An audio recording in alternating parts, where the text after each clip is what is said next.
أعوذ بالله من الشيطان الرجيم بسم الله الرحمن الرحيم يا أيها الذين آمنوا اتقوا الله حق تقاته ولا تموتن إلا وأنتم مسلمون واعتصموا بحبل الله جميعا ولا تفرقوا واذكروا نعمة الله عليكم إذ كنتم أعداء فألف بين قلوبكم فأصبحتم بنعمته إخوانا وكنتم على شفا حفرة من النار فأنقذكم منها كذلك يبين الله لكم آياته لعلكم تهتدون ولتكن منكم أمة يدعون إلى الخير ويأمرون بالمعروف وينهون عن المنكر وأولئك هم المفلحون ولا تكونوا كالذين تفرقوا واختلفوا من بعد ما جاءهم البينات وأولئك لهم عذاب عظيم يوم تبيض وجوه وتسود وجوه فأما الذين اسودت وجوههم أكفرتم بعد إيمانكم فذوقوا العذاب بما كنتم تكفرون وأما الذين ابيضت وجوههم ففي رحمة الله هم فيها خالدون تلك آيات الله نتلوها عليك بالحق وما الله يريد ظلما للعالمين ولله ما في السماوات وما في الأرض وإلى الله ترجع الأمور. صدق الله العظيم. الحمد لله رب العالمين والصلاة والسلام على سيد المرسلين وعلى آله وأصحابه أجمعين أما بعد. سورہ آل عمران کا یہ 11واں رکوع ہے جس کے بھی آپ کے سامنے تلاوت کی گئی. اس رکوع کی 8 آیتیں ہیں اور ان کا آغاز ہو رہا ہے آیت نمبر 102 سے اور یہ سلسلہ ختم ہو رہا ہے آیت نمبر 109 پر. بہت ہی اہم آیتیں ہیں. یہ وہ آیتیں ہیں کہ اگر امت مسلمہ ان کو اپنے سینے سے لگا لے، سمجھ لے اور عمل کرے تو اس دنیا کے حالات بدل جائیں گے. پہلے شروع میں بات عرض کی تھی کہ سورہ آل عمران میں اللہ تعالیٰ نے گمراہی کی وضاحت فرمائی کہ وَلَضَّالِّينَ کیوں قرار پائے. انہوں نے حضرت عیسیٰ علیہ السلام سے عقیدت کا تو اظہار کیا، اطاعت کو بالائے طاق رکھا. قرآن پاک میں اللہ تعالیٰ نے اس حقیقت کو بہت تاکید کے ساتھ بیان فرمایا کہ وَمَا أَرْسَلْنَا مِن رَّسُولٍ إِلَّا لِيُطَاعَ بِإِذْنِ اللَّهِ. رسول کو جو بھیجا گیا مقصد ہی یہ ہے کہ ان کی اطاعت کی جائے. اگر اطاعت رسول نہیں ہے تو پھر نہ صراط مستقیم ہے، نہ دین ہے، نہ شریعت ہے اور پوری طرح انشراح کے ساتھ میں کہہ رہا ہوں نجات بھی نہیں ہے. نجات بھی منحصر ہے اطاعت رسول میں. چنانچہ اللہ تعالیٰ نے عیسائیوں کی اسی خامی کا تذکرہ فرمایا، دھیرے دھیرے سرک گئے، ہٹ گئے صراط مستقیم سے تو ایسے شرک میں پڑ گئے کہ ان کو اس شرک سے نکالنا مشکل ہے. 3 خداؤں کا مسئلہ، ٹرینیٹی کا مسئلہ،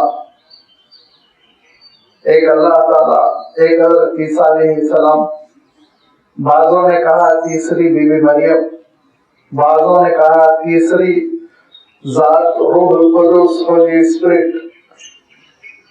اور پھر مصیبت یہ ہو گئی کہ وہ 3 میں مین کون ہے، اصل کون ہے، اوریجنل کون ہے. اب اس میں ایک فرقہ تو یہ کہنے لگا کہ اللہ تعالیٰ، ایک فرقہ جو آج غالب عیسائی ہیں وہ یہ کہتے ہیں حضرت عیسیٰ علیہ السلام، نعوذ باللہ، وہ میں نہیں کہتے۔ یہ تین خداؤں کا مسئلہ اللہ تعالیٰ نے ارشاد فرمایا لا تقولوا ثلاثہ، اس تثلیث میں ہرگز نہ جاؤ، انما اللہ هو الہ واحد، اللہ تعالیٰ بس تنہا ایک ہی معبود ہے۔ اگر عیسائی دنیا حضرت عیسیٰ علیہ السلام کی تعلیمات پر چلتی تو یہ گمراہی نہیں ہوتی، وہ اہل کتاب سے حضرت عیسیٰ علیہ السلام کی پیروی کرتے، نیکیوں پر عمل کرتے، عقیدہ نہیں بگڑتا، شرک نہیں آتا، لیکن اطاعت رسول کا دامن چھوڑا کہ تباہ و برباد ہو گئے۔ عیسائیوں کی تاریخ بیان کرنا یہ قرآن پاک کا مقصد نہیں ہے، یہ قرآن مجید کا مقصد یہ ہے کہ لوگ راہ ہدایت سے نہ ہٹیں، آنے والی امتیں اور آنے والی قومیں بھی سمجھ لیں کہ صراط مستقیم کیا ہے، راہ ہدایت کیا ہے، نجات کس میں ہے، اللہ کے رسول صلی اللہ علیہ وسلم کی اطاعت میں ہے۔ بار بار سورہ آل عمران میں اس حقیقت کو دہرایا جا رہا ہے۔ اور پھر اللہ تعالیٰ نے اہل کتاب کی انہی گمراہیوں کا تذکرہ کرتے کرتے حضرت ابراہیم علیہ السلام کا تذکرہ کیا اور پھر ان کے اعتراضات کا تذکرہ کیا، اور اللہ تعالیٰ نے یہ بات ارشاد فرمائی کہ ان کی پوری خواہش رہے گی جو پچھلی امتیں ہیں، اہل کتاب ہے، چاہے وہ یہود ہو چاہے وہ نصارہ ہو، بلکہ ہر وہ شخص جو اسلام سے محروم ہے ان کی خواہش یہ ہوتی ہے کہ مسلمان بھی اسلام سے محروم ہو جائے، شریعت کا تصور ختم ہو جائے، اسلامی آئیڈینٹی ختم ہو جائے۔ ان سب کو اس بات کا احساس ہے کہ یہ ایک کمیونٹی، یہ ایک امت، یہ ایک قوم کیوں ایسی ہے جو اپنے دین کو تھامے ہوئے سب چھوڑ رہے ہیں۔ آج بھی یہی کہتے ہیں پورے مذاہب میں اصلاح ہو رہی ہے، ریفارمنگ ہو رہی ہے، تو آپ مسلمان کیوں نہیں کرتے؟ اس لیے نہیں کرتے کہ ہمارا دین آسمان سے اترا ہوا ہے، آپ کا دین زمین پہ بنا ہوا ہے، آپ جتنا چاہیں تبدیل کریں، فرق ہے۔ ہاں، اللہ تعالیٰ نے دین کی بنیادوں میں اتنی وسعت رکھی کہ حالات کے مطابق اسلام پر عمل کیا جائے گا، حالات کے مطابق اجتہاد ہوتا ہے، فتوے دیے جاتے ہیں۔ اللہ تعالیٰ یہ ارشاد فرمایا کہ دیکھو یاد رکھو، یا ایھا الذین آمنوا ان تطیعوا فریقا من الذین اوتوا الکتاب یردوکم بعد ایمانکم کافرین، کافر بنا کر چھوڑیں گے، مرتد کر دیں گے، تم کو اسلام سے محروم کر دیں گے۔ لہذا اللہ تعالیٰ کے دین پر عمل کرو۔ کیسے ہو سکتا ہے تمہارے درمیان کتاب ہے، رسول کا اسوہ ہے، شریعت ہے، احکام ہے، اور تم اللہ کو اور اس کے دین کو چھوڑ کر کفر کی طرف چلے جاؤ؟ یہ نہیں ہو سکتا۔ وَمَن يَعْتَصِم بِاللَّهِ فَقَدْ هُدِيَ إِلَى صِرَاطٍ مُّسْتَقِيمٍ، فرمایا کہ جس نے اللہ تعالیٰ کو تھام لیا، جس نے اللہ تعالیٰ کو پکڑ لیا۔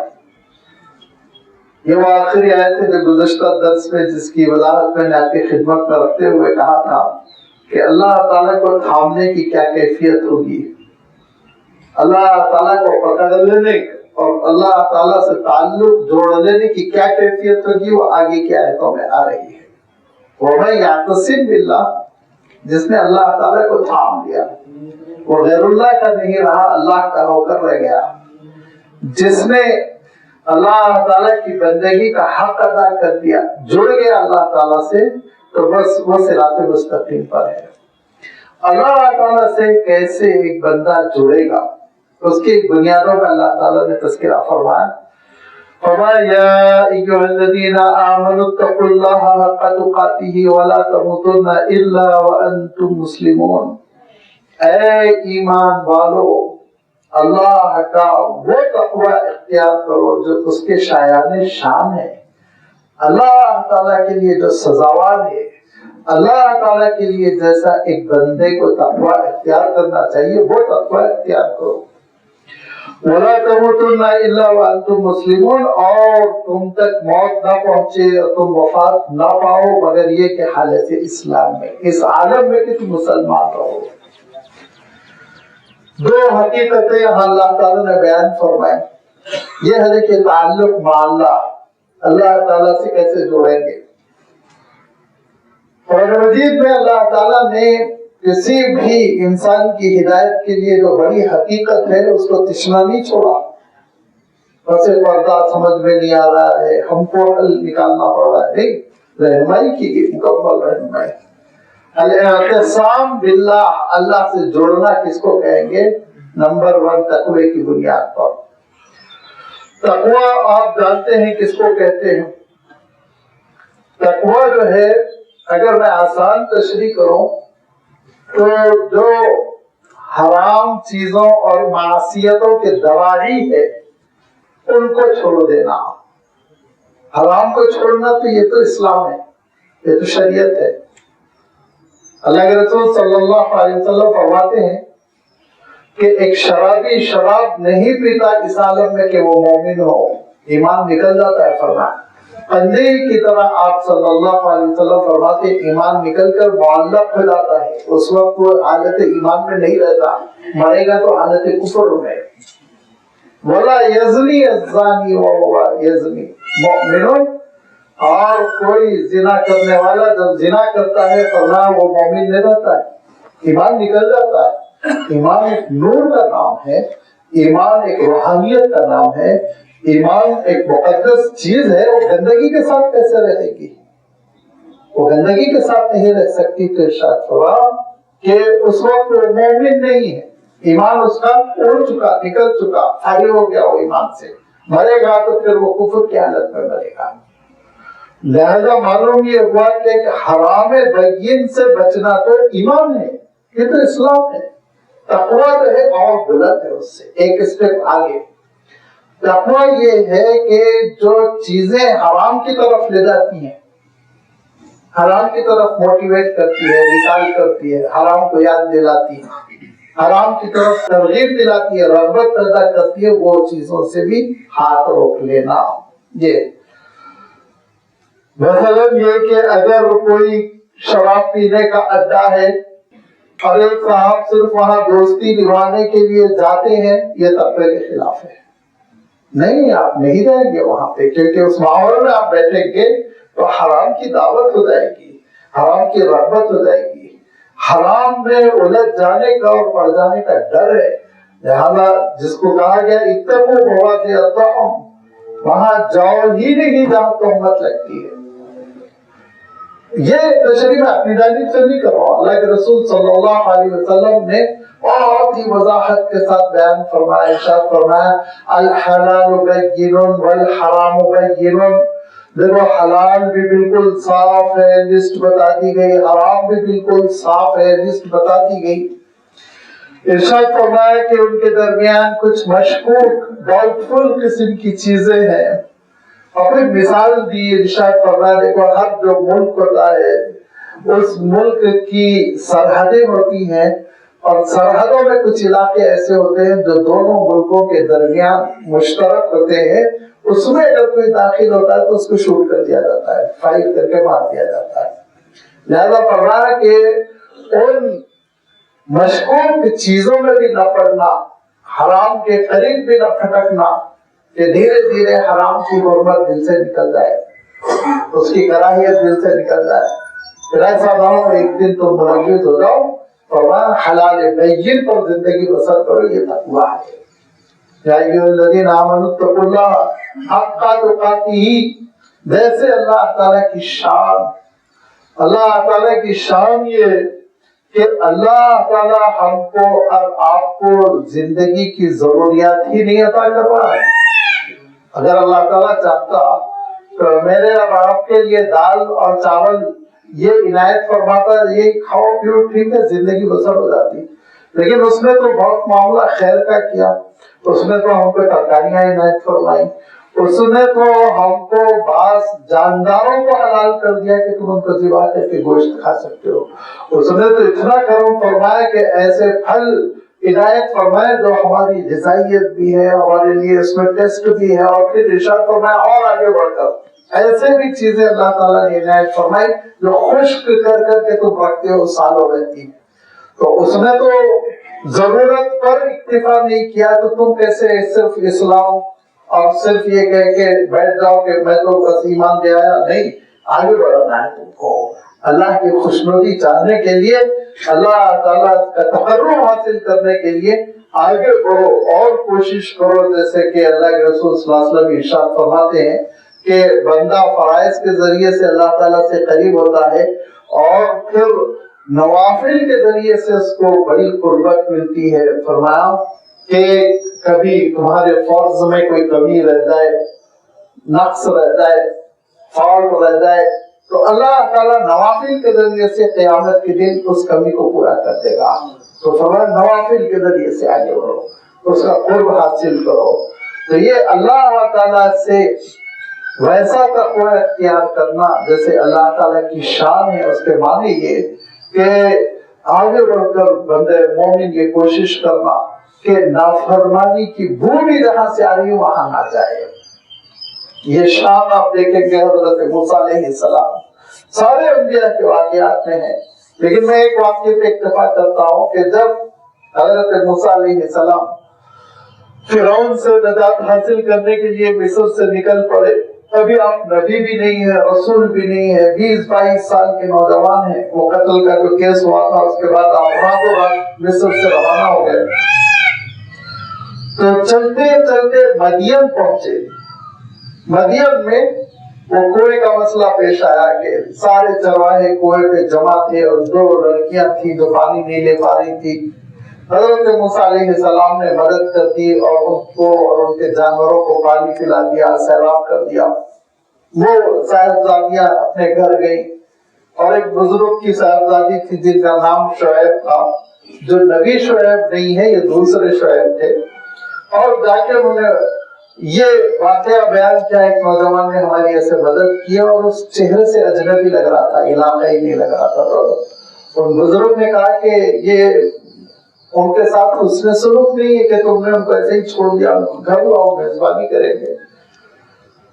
اللہ تعالیٰ ارشاد فرماتا ہے ان 2 صاحبزادیوں میں سے ایک آئیں اور حضرت موسیٰ علیہ السلام سے کہا کہ ان ابی یدعوک لیجزی اجر ما سقیت لنا، ابا آپ کو بلا رہے ہیں تاکہ آپ نے جو پانی کا انتظام کیا اس کے سلسلے میں آپ کے ساتھ حسن سلوک کیا جائے۔ حضرت موسیٰ علیہ السلام نے کہا ٹھیک ہے میں آگے آگے چلتا ہوں، تو پیچھے پیچھے چلو اور پیچھے سے مجھے راستہ بتانا، دائیں جانا ہے بائیں جانا ہے، کیونکہ حضرت موسیٰ علیہ السلام چاہتے تھے کہ بار بار میری نگاہیں اس دوشیزہ پر نہ پڑے۔ یہ تقویٰ ہے، یہ ہے تقوی کا کانسیپٹ کہ ایسا کام نہ کرنا جو کام غلطی کی جانب، غلط کام کی جانب انسان کو لے جائے، وہاں سے ہی بچ جانا، اس راستے پہ چلنے سے بچ جانا۔ یہ اس طرح آپ دیکھیں گے واقعہ سارے انبیاء علیہ الصلوۃ والتسلیم اور صحابہ اور اہل اللہ کی زندگی میں بھرے ہوئے ہیں۔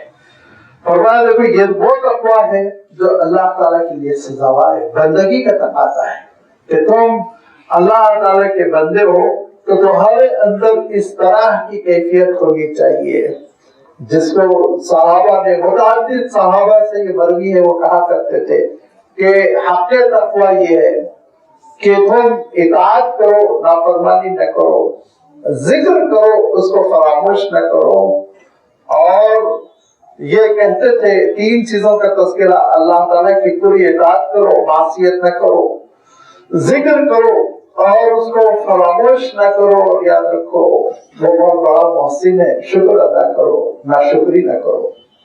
یہ کیفیت اگر میرے اور آپ کے اندر آ گئی تو حق تقویٰ ہے، اور یہ حق تقویٰ ادا ہو گیا تو الاعتصام باللہ، میں اور آپ اللہ سے جڑ گئے، قریب ہو گئے۔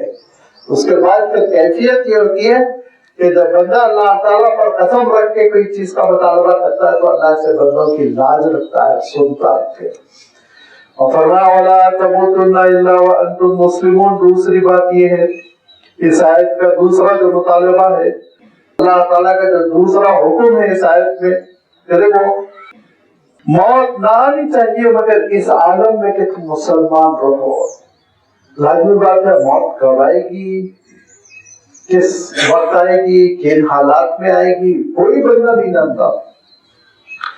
اب مرتے وقت میں مسلمان رہو، یہ کیسے ہو سکتا ہے؟ لیکن اس کی سب سے آسان ترکیب یہ کہ ایمان کے تقاضوں پر ہم جب رہیں گے، زندگی میں اسلام پر عمل کرتے رہیں گے، تو لازمی بات ہے اسی کنڈیشن میں موت آئے گی۔ مسلمان 50 ہے، 50% کفر ہے، کبھی گندگی کی طرف بھی جاتے ہیں، کبھی مسجد بھی آتے ہیں، تو لازمی بات ہے اس بات کا امکان ہے کہ جس وقت حرام کاری کے اڈوں کی طرف بندہ جائے اسی وقت موت آ جائے۔ اور کتنے حادثات ایسے ہوتے ہیں کہ غلط روح پر ایک مسلمان چل رہا تھا اور اس کو موت آ گئی، اور وہ موت بالکل تکلیف دہ ہے، میں یہ تو نہیں کہوں گا وہ جہنم میں جائے گا، کیا ہوگا وہ تو اللہ کے ہاتھ میں ہے، لیکن سن کے بہت تکلیف ہوتی ہے۔ اب میں ہمیشہ ایسے موقعوں پر ایک واقعے کا تذکرہ کرتا ہوں کہ جب ہم لکھنؤ میں پڑھتے تھے تو ندوۃ العلماء کے سامنے بالکل گومتی ندی بہتی ہے، بلکہ ندوے کی بڑی زمین اس گومتی ندی نے ہڑپ کر لی، وہ ڈیم جو بنایا گیا، باندھ جو بنایا گیا، تو ایک حصہ ادھر چلا گیا۔ ایک مرتبہ مغرب اور عشاء کے درمیان جاڑے کی رات تھی، سخت سردی تھی، یوپی کی سردی آپ جانتے ہیں۔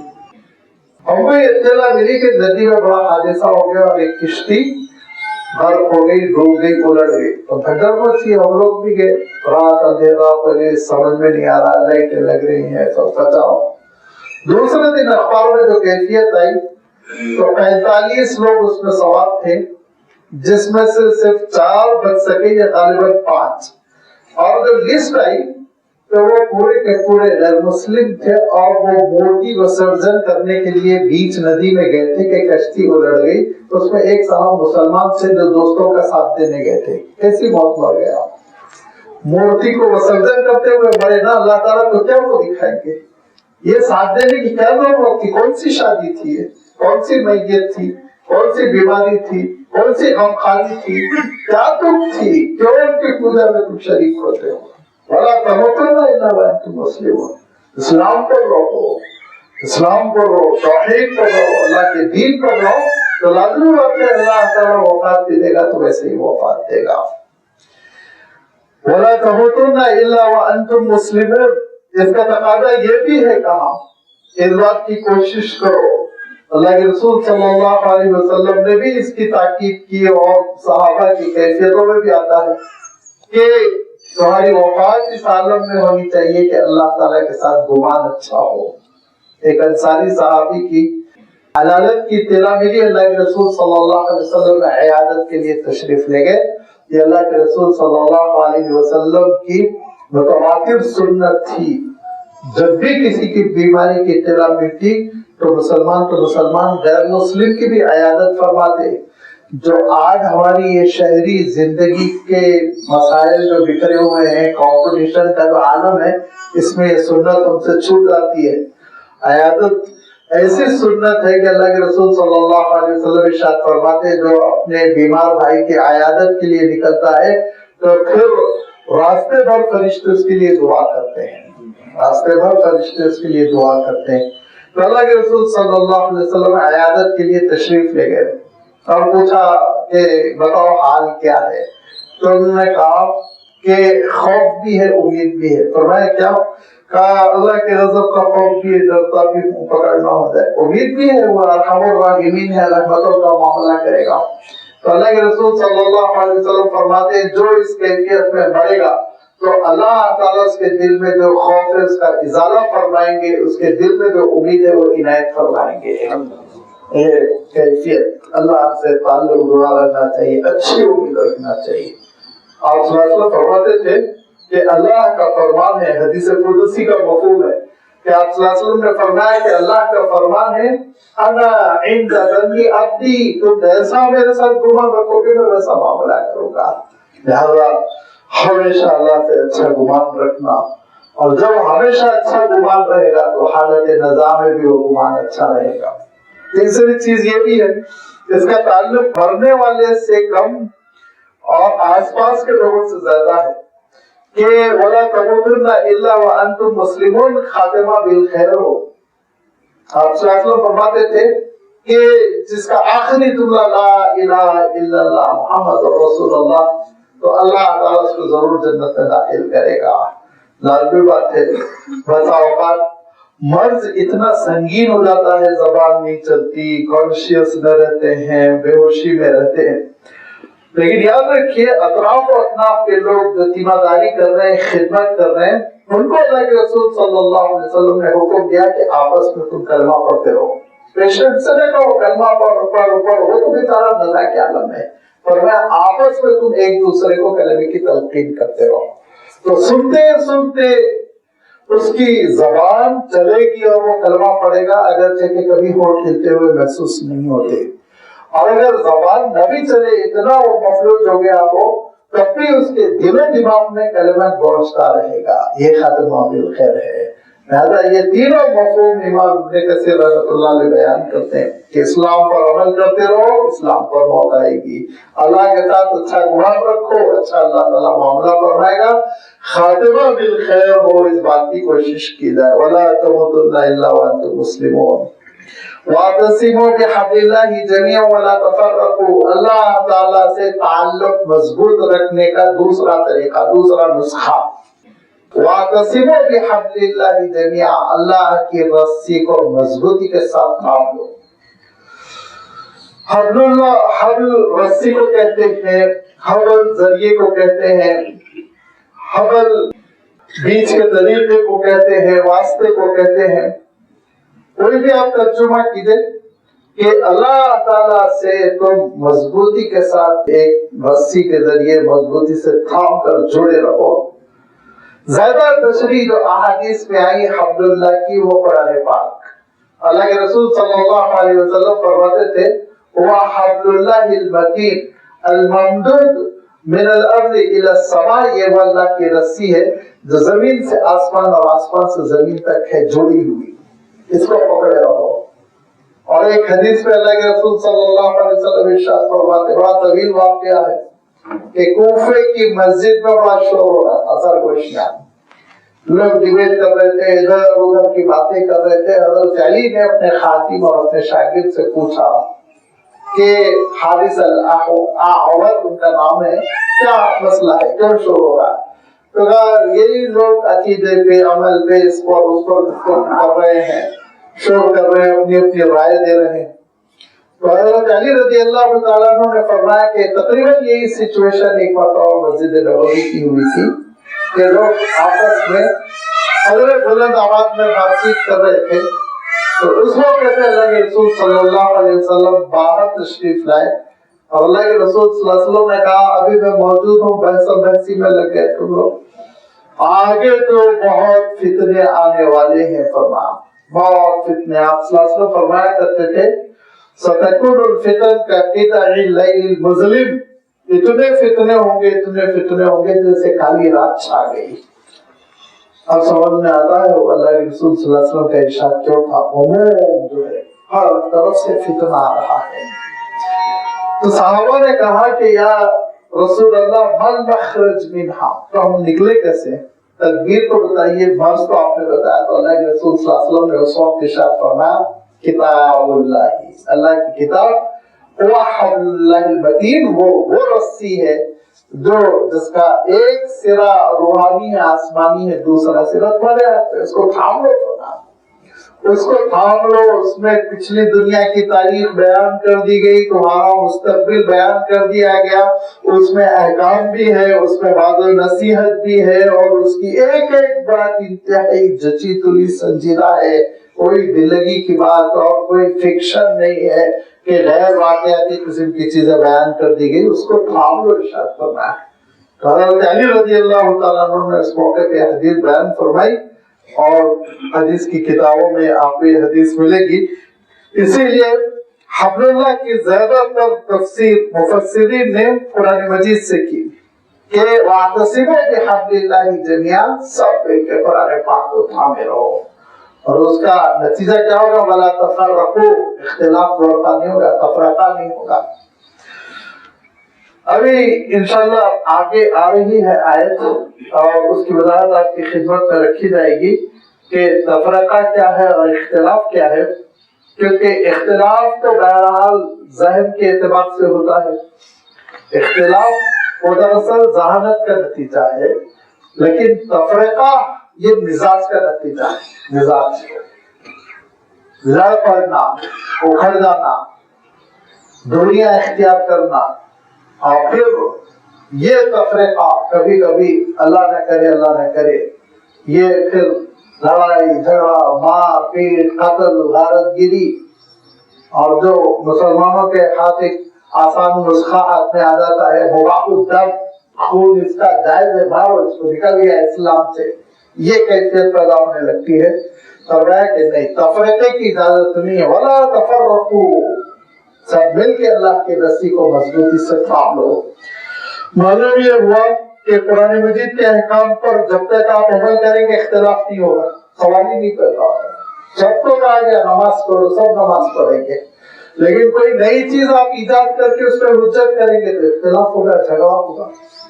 فرمایا واعتصموا بحبل اللہ جمیعا، اللہ کی رسی مضبوطی سے مل کے سب تھام لو، اختلاف نہ کرو، جھگڑوں میں نہ پڑو۔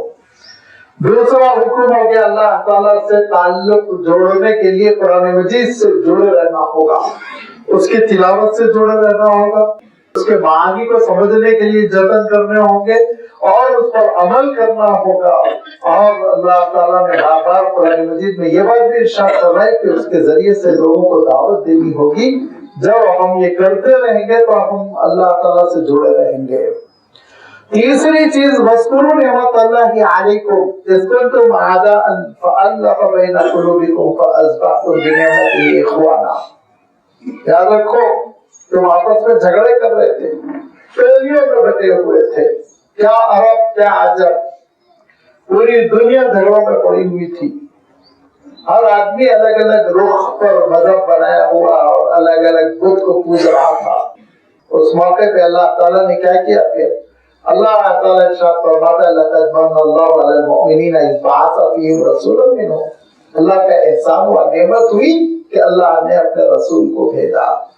وَاذْكُرُوا نِعْمَتَ اللَّهِ عَلَيْكُمْ، اللہ کی اس نعمت کو یاد رکھو، إِذْ كُنْتُمْ أَعْدَاءً، کہ جب تم دشمن بنے ہوئے تھے، بکھرے ہوئے تھے، منتشر تھے، لڑ رہے تھے، فَأَلَّفَ بَيْنَ قُلُوبِكُمْ، تو اللہ تعالیٰ نے تمہارے دلوں کو جوڑ دیا، فَأَصْبَحْتُمْ بِنِعْمَتِهِ إِخْوَانًا، تو اللہ کی اس نعمت رسول کی بعثت کے ذریعے سے تم بھائی بھائی ہو گئے۔ بڑی مشکل پیش آئی اللہ کے رسول صلی اللہ علیہ وسلم کو، آسانی سے نہیں جڑے تھے، بہت مشکل ہو رہی تھی، عادی ہو گئے تھے، خوگر ہو گئے تھے جنگوں کے، لڑائی جھگڑے کے۔ اللہ کے رسول صلی اللہ علیہ وسلم نے ان جگہوں کی آگ بڑی محنت کے ساتھ بجھائی، اور قریش آپس میں جھگڑے میں تھے، قریش غیر قریش سے لڑ رہے تھے، اور خزرج سے لڑ رہے تھے، خزرج اور سے لڑ رہے تھے، 40 سال جنگیں ہو رہی تھی، چھوٹی چھوٹی باتوں اور لوگ ہتھیار اٹھائے تلواریں لیے گھروں سے باہر نکل جاتے تھے، چھوٹے سے جانور کے مسئلے میں اونٹنی کو کسی نے پتھر سے مار دیا تو 40 سال جنگ چلی، جس کو عرب بعاث کہتے ہیں، 40 سال جنگ چلتی رہی، کوئی لڑکا جوان نہیں ہو پاتا تھا کہ اس جنگ میں مارا جاتا تھا۔ یہ کیفیت تمہاری تھی، فَأَصْبَحْتُمْ بِنِعْمَتِهِ إِخْوَانًا، اللہ کے رسول صلی اللہ علیہ وسلم نے دلوں کو جوڑا، محبت پیدا کی، انسانیت کا احترام بتایا، جنگوں کے ماحول کو ختم کیا، اور اگر کہیں اسلامی لشکر بھی گیا تو وہ لشکر زمین پر قبضہ کرنے اور جنگ کرنے کے لیے نہیں گیا، بلکہ وہاں کے لوگوں کو ظلم سے نجات دلانے کے لیے، وہاں کے لوگوں کو امن دلانے کے لیے، عافیت دلانے کے لیے، اور اسی لیے عام طور پر اسی علاقے کے لوگوں کو ٹھیک ٹھاک کر کر، ان کی اصلاح کر کر، ان کو راہ راست پر لا کر انہی کو حکومت دے کر صحابہ آگے بڑھ جاتے تھے۔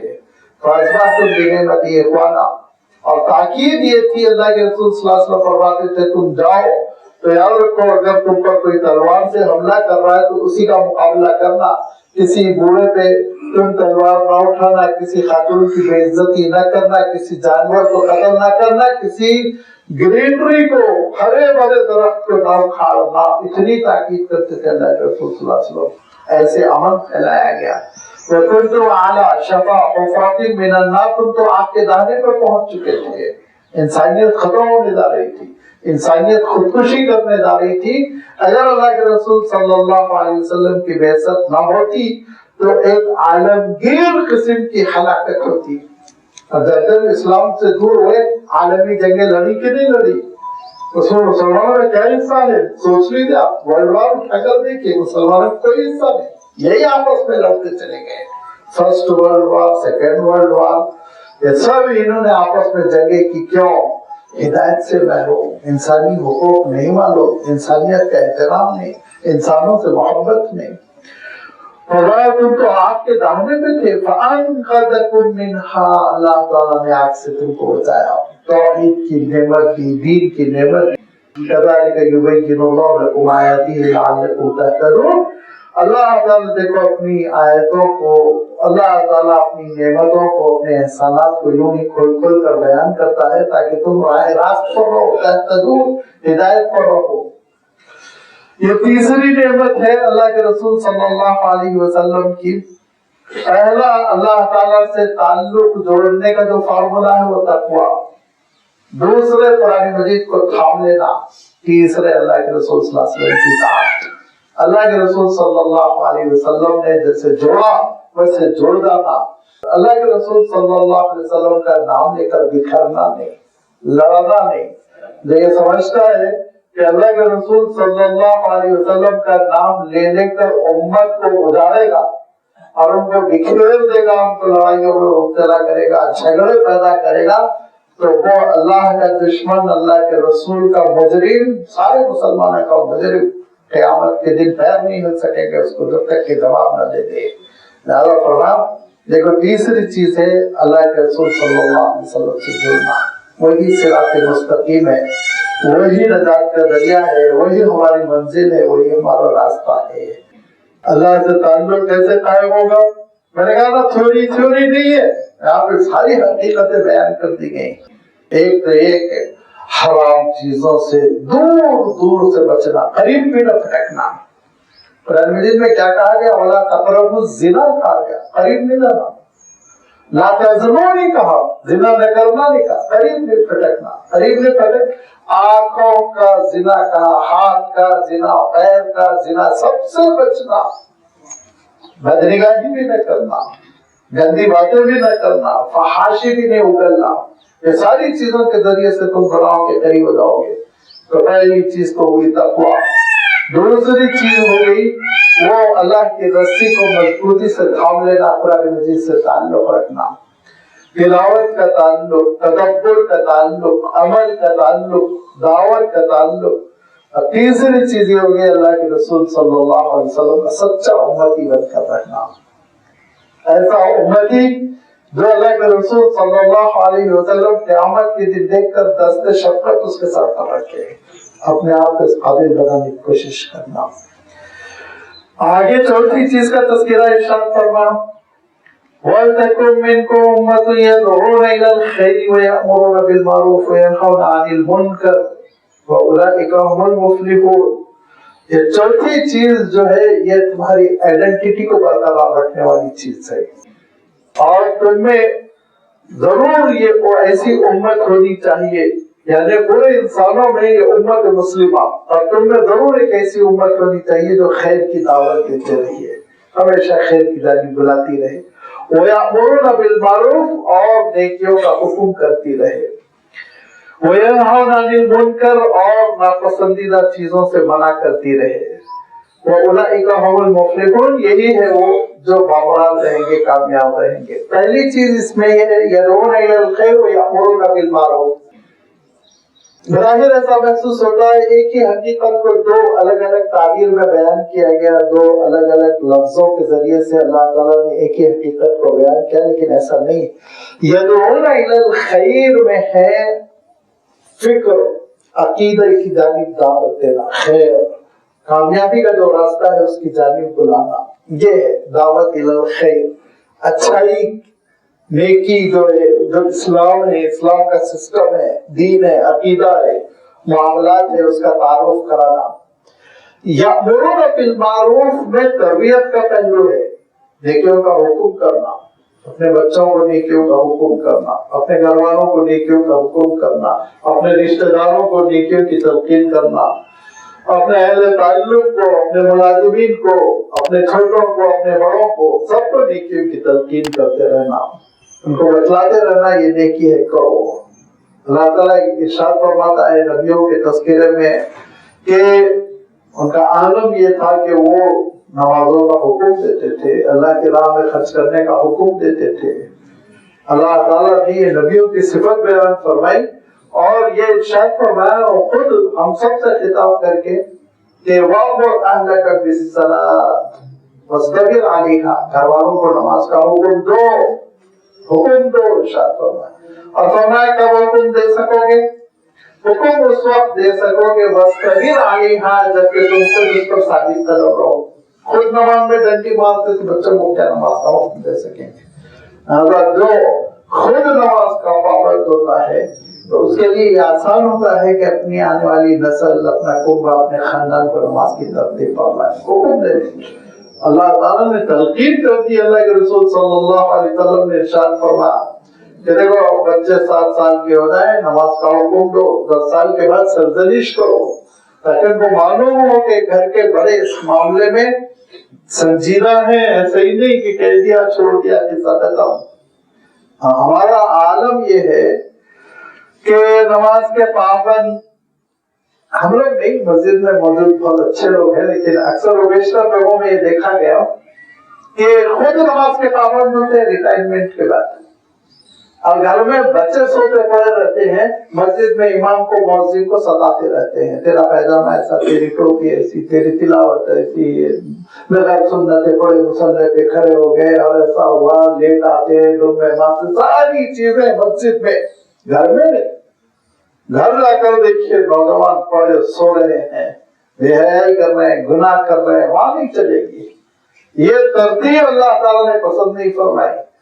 دوسروں کے ساتھ مروت کا معاملہ کرو، اور لیٹ ہو رہا ہے، ہو سکتا ہے اس کے گھر میں کوئی بچہ بیمار ہو، اس کے اہلیہ بیمار ہو، ٹھیک ٹھاک کچھ انتظام کر کے بھاگ کے آ رہا ہو، خبرگیری کرو، محبت سے پوچھو، جھگڑا نہ کرو، ہاں گھر میں سختی کرو، نماز کا حکم دو، نیکیوں کا حکم دو، اور یہی نہیں بلکہ وَيَنْهَوْنَ عَنِ الْمُنْكَرِ، کسی درجے ہمارے پاس امر بالمعروف تو ہے، نہیں عن المنکر تو آئی نہیں سکتی، ہمت ہی نہیں ہے، ہمتیں ٹوٹ گئی ہیں کہ ہم گناہوں سے لوگوں کو روکے، اپنے کنبے والوں کو، اپنے خاندان والوں کو، اپنے اہل تعلق کو۔ جہاں بات چلتی ہے، اللہ کے رسول صلی اللہ علیہ وسلم نے ارشاد فرمایا تھا جب کبھی برائی دیکھو تو ہاتھ سے روکنے کی کوشش کرو، اور اگر ہاتھ سے نہیں روک سکتے ہو منہ سے، زبان سے روکو، زبان سے نہیں روک سکتے ہو دل میں برا سمجھو، اٹھو نکل جاؤ وہاں سے۔ اور فرمایا یہ ایمان کا آخری درجہ ہے، اگر تمہارے گھر میں تمہارے لڑکے کھڑے کرے اور ناچ رہے ہیں تو آخری ایمان کا درجہ ہے اس مجلس کی تم مخالفت کرو، مقاطعہ کرو، بیعت کرو، نکل جاؤ، ورنہ تو تم کو چاہیے ہاتھ کھڑے ہو جاؤ بیچ میں، بھائی مسلم چھوڑ نماز شروع کر دو، وہیں پر تقریر کرو، سمجھاؤ تم حرام کر رہے ہو۔ منکر کے سلسلے میں تو بڑی سستی ہو گئی، اتنی سستی ہو گئی کہ بسا اوقات بالکل حرام بین سے بھی نظر انداز کر لیتے ہیں۔ گھر کے وہ لوگ جن کے ہاتھ، جو ارباب حل عقد ہے، جن کی چلتی ہے، یاد رکھیے یہ چیز کیا ہوتی ہے، یہ منکر جو ہے نا، یہ بالکل جان لیوا قسم کی وہ بیماری ہے جو متعدی ہوتی ہے، متعدی۔ کورونا تھا نا، مصیبت ہو گئی تھی، گھروں میں بند کر دیا گیا تھا، لگتا ہے واللہ اعلم۔ یہ ایسے ہی رہتا ہے، گناہوں کا عالم یہ ہے۔ اللہ تعالیٰ ارشاد فرماتا ہے کہ بنی اسرائیل کیوں تباہ ہوئے، کانوا لا یتناہون عن منکر فعلوہ، گناہوں سے روکتے نہیں تھے، 3-4 سال کے بعد خود بھی تھرکنے لگے، ناچنے لگے، گناہ کرنے لگے۔ کیوں؟ جو گناہ کی کراہیت ہوتی ہے، نفرت ہوتی ہے، وہ دل سے نکلتی جاتی ہے، پھر انسان لائٹ لینے لگتا ہے، پھر اس کے بعد خود بخود کرنے لگتا ہے۔ لہذا یہ بڑی متعدی بیماری ہوتی ہے، جو گناہ ہے، جو حرام ہے، جن کو شریعت نے حرام بین کہہ دیا ہے، جن کی کوئی گنجائش نہیں، ان پہ نکیر ہونی چاہیے، نکیر۔ تنقید ہونی چاہیے.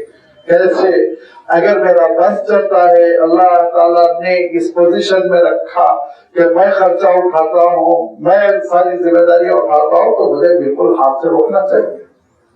اگر نہیں تو کم سے کم اس موقع پہ سمجھانا چاہیے، زبان سے روکنا چاہیے اور اٹھ کے چلے جانا چاہیے، کیونکہ یہ آخری درجے کا ایمان ہے. اگر یہ بھی ختم ہو گیا تو پھر خاتمہ بالخیر ہونے والا نہیں ہے. یہ ہم سمجھ رہے ہیں. لہٰذا فرمایا دیکھو بامراد تم اسی وقت رہو گے، کامیاب اسی وقت رہو گے جبکہ تم ہمیشہ خیر کی جانب بلاؤ، اسلام کی جانب بلاؤ، ایمان کی جانب بلاؤ، اور اپنوں کے اندر نیکیوں کا حکم دو اور گناہوں سے روکو. نیکیوں کے لیے معروف کا لفظ ہے اور گناہوں کے لیے منکر. بہت پیارا لفظ ہے. معروف کے معنی ہوتے ہیں ہماری طبیعتیں جن کو قبول کرتی ہیں. ماں باپ کی خدمت ہر انسان کی طبیعت قبول کرتی ہے. سچ بولنا ہر انسان کی طبیعت قبول کرتی ہے. ہمدردی کرنا ہر انسان کی طبیعت قبول کرتی ہے. کٹر سے کٹر مشرک لے کر آئیے، وہ کہے گا نہیں کرنا چاہیے، جھوٹ نہیں بولنا چاہیے، دھوکہ نہیں دینا چاہیے. منکر وہ ہے جس کو ہر طبیعت انکار کر دیتی ہو، چاہے اہل کفر ہو، چاہے ایمان والے ہو، چاہے دیہاتی ہو، چاہے شہری پڑھ لکھے، سب منکر ہے اور اس کو سب ناپسند کرتے ہیں. بعض چیزیں ایسی ہیں جن کا اسلام حکم دیتا ہے، لوگوں کو بھی نہیں سمجھ میں آئی، ان میں کتنی برائی ہے. جیسے سود، اس کو لوگ منکر نہیں سمجھتے، لیکن رشوت ہر آدمی برا سمجھتا ہے. لے رہا ہے لیکن کہے گا یہ ارے بہت بری چیزیں نہیں لینا چاہیے، کہے گا کہ نہیں کہے گا یہ منکر. انکار کرتی ہے اس کی طبیعت. ظلم کرنا، دھوکہ دینا، چیٹ کرنا، جھوٹ بولنا وغیرہ وغیرہ اس کو طبیعتیں انکار کرتی ہیں.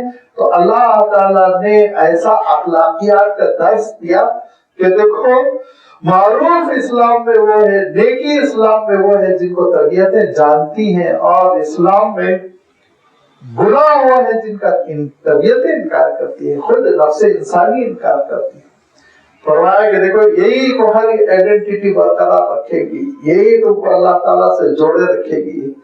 لہذا اللہ تعالیٰ نے اس بات کی تاکید فرما دی کہ ہم خیر کے نمائندے بنے، اچھائی کے نمائندے بنے. یہ سب اس وقت ممکن ہے جبکہ ڈاکٹر صاحب کہتے ہیں نا یہ ساری دوا اسی وقت فائدہ کرے گی جبکہ آپ یہ چیزوں سے پرہیز کریں، یہ چیزیں چھوڑ دیں آپ، ورنہ یہ چیزیں آپ کو تباہ کر دے گی. کنٹرول شکر کھا رہے ہیں ہم، انسولین لینے سے ڈائبیٹک پیشنٹ کو فائدہ ہو جائے گا، ہر دن چھوڑنا پڑے گا نا، کچھ پرہیز بھی کرنا پڑتا ہے.